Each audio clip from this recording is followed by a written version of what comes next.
Michaela Vernava alongside Zach Cox at the Patriots practice fields for day one of Patriots training camp. And Zach, I'm looking forward to seeing how the offensive line comes back into this season. They were a mess at the end of last season.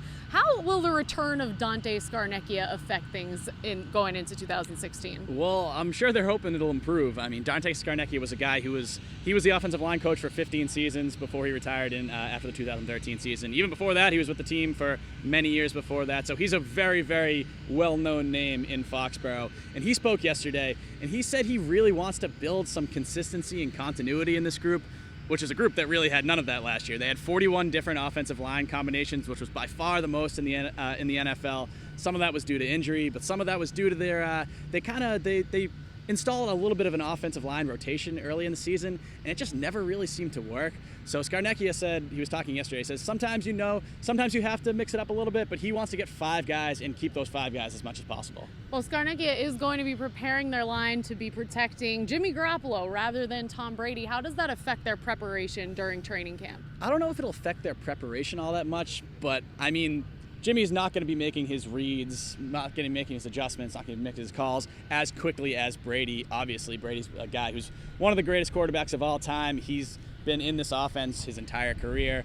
Garoppolo, like we've said all spring, basically, we like what we've seen from him. I think he can do a very good job as quarterback in those first 4 weeks.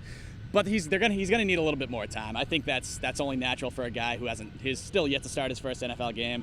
So the line, especially early, is really just gonna have to be solid. He's gonna have to give Jimmy that kind of time that he's gonna need. Well, clearly we're all battling the wind out here. But Zach, what did you observe from the O-line during today, first day of training camp? What did you see from those guys? Well, one thing I saw, and I mean, one of the biggest roster battles here in camp is the guard position. There are 5 or 6 guys that can all have a legitimate chance of earning those 2 spots.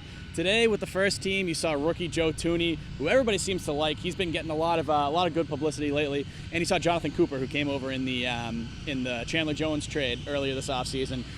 Those guys were both starting on the first team. And you also saw Brian Stork starting at center over David Andrews. That's going to be another position battle. All right, Zach, thanks so much. The wind's picking up, so I don't know about you, but I'm going to go find a hair tie and put my hair in a ponytail. Like a plan. You guys keep it on NESN.com for all your Patriots news.